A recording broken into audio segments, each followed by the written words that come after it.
بسم اللہ الرحمن الرحیم اللہم صلی علی سیدنا مولانا محمد معاد الجود والکرم والکم وصحبہ بارک وسلم۔ میلاد شریف کا مہینہ آتا جاتا ہے، اعتراضات کی بوچھار، وہی ہر سال اعتراضات دہرائے جاتے ہیں، ان کے جوابات کا سلسلہ شروع ہو جاتا ہے۔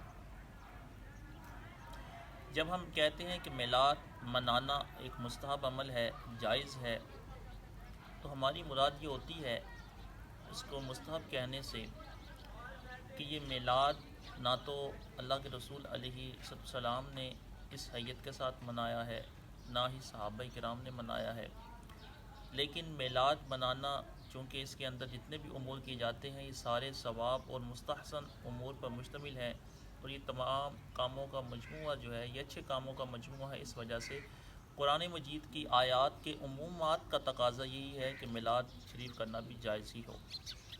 تو وہابیہ کی طرف سے ہر بار ایک اعتراض دہرایا جاتا ہے، وہ کہتے ہیں میلاد کیا صحابہ نے منایا؟ تم صحابہ سے زیادہ دین جاننے والے ہو، کیا اللہ کے رسول علیہ السلام نے اپنا میلاد خود منایا؟ کیا صحابہ کرام نے منایا؟ کیا تابعین نے منایا؟ کیا تبع تابعین نے منایا؟ اور ہمارے ہاں اس کا جو جواب دیا جاتا ہے وہ جواب اس طرح سے دیا جاتا ہے، ہم کہتے ہیں کہ میلاد تو اللہ رب العزت نے بھی منایا ہے، میلاد تو اللہ کے رسول علیہ السلام کی بھی سنت ہے، اللہ کی بھی سنت ہے، اللہ کے رسول کی بھی سنت ہے، صحابہ کرام کی بھی سنت ہے، تابعین کی بھی سنت ہے۔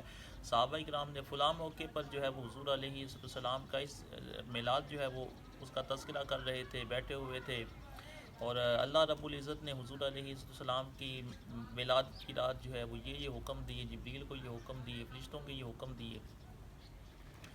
تو دراصل وہ سوال کچھ اور کر رہے ہوتے ہیں اور ہم جواب کچھ اور دے رہے ہوتے ہیں۔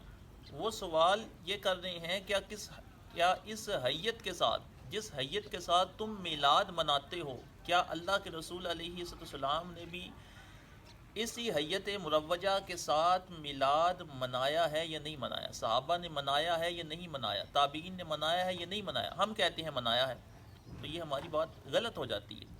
حالانکہ ہمیں یہ کہنا چاہیے کہ جس حیت مروجہ کے ساتھ ہم میلاد مناتے ہیں، یہ میلاد نہ تو اللہ کے رسول علیہ السلام کی سنت ہے، نہ صحابہ کرام کی سنت ہے، نہ تابعین کی سنت ہے۔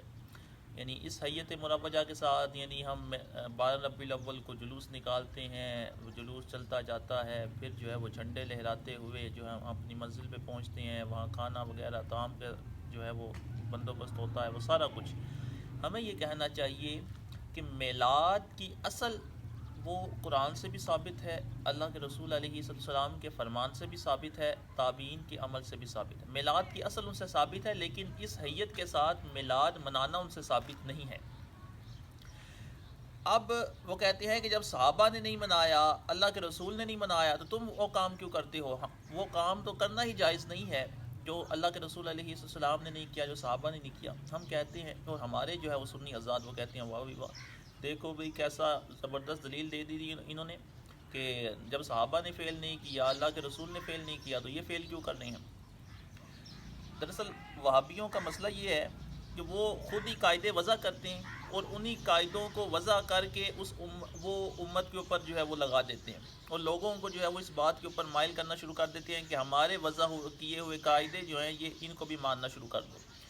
کسی نے ان سے یہ نہیں پوچھا کہ جو تم یہ کہہ رہے ہو کہ میلاد کیا جو کام اللہ کے رسول علیہ السلام نے نہیں کیا، یا صحابہ کرام نے نہیں کیا، یا تابعین نے نہیں کیا، وہ کام جو ہے وہ کرنا حرام ہو جاتا ہے۔ یہ قاعدہ جو تم نے نکالا ہے یہ کہاں سے نکالا ہے کہ جو کام صحابہ نہ کریں، اللہ کے رسول علیہ السلام نے جس فعل کو نہیں کیا اس کام کا کرنا بدعت اور حرام ہے؟ یہ قاعدہ کہاں سے نکالا ہے؟ کہاں قرآن مجید کی کون سی آیت سے یہ قاعدہ نکلا ہے؟ اللہ کے رسول علیہ السلام کا کون سا ایسا فرمان ہے جس کے اندر فرمایا ہو کہ کل ما لم یفعل الصحابہ والتابعین فهو بدعۃ و حرام؟ ایسا کوئی فرمان موجود ہے کہ اللہ کے رسول علیہ السلام کا یا فقہاء کا یا محدثین کا 1400 سال کے کوئی ضعیف سے ضعیف قول بھی ایسا موجود ہے کہ جنہوں نے یہ کہا کہ جو کام صحابہ نہ کریں، تابعین نہ کریں، اس کام کا کرنا حرام ہو جاتا ہے؟ کسی نے نہیں کہا۔ یہ وہابیوں کا اپنا اختراع کیا ہوا قاعدہ ہے، اور اس اختراع کیے ہوئے قاعدوں کے اوپر وہ ساری امت کو چلانا شروع کر رہے ہیں۔ اور ہمارے بھولے لوگ جو ہیں وہ کہتے ہیں ہاں واہ بھائی کیا زبردست دلیل دی ہے، نہ تو یہ دلیل قرآن سے ثابت، نہ یہ دلیل حدیث سے ثابت، نہ یہ دلیل فقہاء اور محدثین کے اقوال کے ثابت، لیکن دلیل بڑی زبردست ہے۔ امام نووی رحمۃ اللہ تعالی نے جو کلو مقدست بدع اور کلو بدعت دلالہ کلو دلالت فی النار اس حدیث پاک کے اوپر کلام کرتے ہوئے شرح صحیح مسلم کے اندر لکھا، آپ نے فرمایا کہ حضور فرماتے ہیں کہ ہر نئی آنے والی چیز، ہر محدث یہ بدعت ہے، اور ہر بدعت گمراہی ہے، ہر گمراہی جہنم میں۔ امام نووی نے جو من سن فی الاسلام سنتا حسنہ فلہ اجرھا، مسلم شریف کی حدیث، کہ جس نے اسلام کے اندر کوئی ایسا طریقہ رائج کیا، کوئی اچھا طریقہ رائج کیا، فلہ اجرھا، تو اس کو اس کا اجر ملے گا۔ تو اب یہاں سے بعض لوگ کہتے ہیں کہ یہاں سے مراد ہے کوئی سنت طریقہ رائج کیا، کوئی اپنا انوکھا طریقہ نہیں۔ اللہ کے رسول علیہ السلام نے من سن فی الاسلام سنتا حسنہ کا فرمایا ہے، اور آگے فرمایا ہے من سن فی الاسلام سنتا سیئہ۔ میں یہ پوچھتا ہوں کیا سنت بھی بری ہوتی ہے؟ سنت حسنہ تو سمجھ آئی اگر یہ کہیں کہ اللہ کے رسول علیہ السلام کی سنت ہے، لیکن یہاں بھی وہ سنت مراد نہیں ہے، کیونکہ یہاں سنت سے مراد ہے طریقہ، سنت کا ایک معنی طریقہ بھی ہوتا ہے۔ تو فرمایا جس نے اسلام کے اندر اچھا طریقہ رائج کیا اس کو اس کا اجر ملے گا۔ والفلح اجرھا واجر من عمل بها من بعده من غیر ان ينقص من اجورهم شیء، اور جو بعد میں اس کے اوپر جو لوگ عمل کریں گے ان سب کا بھی اجر اس کو ملے گا، اور ان عمل کرنے والوں کے اجر میں کوئی کمی نہیں ہوگی۔ ومن سن فی الاسلام سنتا سیئہ، اور جس نے اسلام کے اندر کوئی برا طریقہ رائج کیا فعلیہ وزرھا، اس کو اس کا گناہ ملے گا، ووزر من عمل بها من بعده من غیر ان ينقص من اوزارهم شیء، اور اس کو اپنا گناہ ملے گا، اور بعد میں آنے والے جو لوگ اس کے اوپر عمل کریں گے ان سب کا گناہ بھی اس کو ملے گا۔ امام نبی رحمۃ اللہ تعالی نے فرمایا کہ وہ جو کل بدعت دلالہ اور کل دلالت فی النار والی حدیث کا مخصص یہ حدیث پاک ہے۔ شرح صحیح مسلم میں لکھا کہ اس کا مخصص یہ حدیث پاک ہے کہ وہ کل بدعت دلالہ سے مراد ہے کل بدعت سیئہ دلالہ، ہر بدعت گمراہی نہیں بلکہ ہر وہ بدعت جو کہ بری بدعت ہے وہ گمراہی ہے۔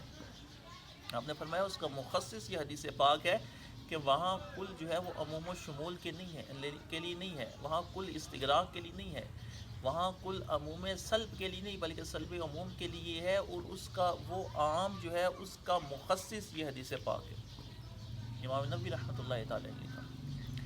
تو ہمیں سب سے پہلے تو یہ دیکھنا چاہیے جو فعل ہم کر رہے ہیں کیا اس فعل کے اوپر جو ہم دلائل دے رہے ہیں کیا وہ دلائل قرآن و حدیث کے مطابق ہیں، جو سوال کیا جا رہا ہے اس سوال کے مطابق ہی جواب دیتے چلے جا رہے ہیں، یا بس مقررانہ لہجے کے اندر شروع ہو گئے ہیں۔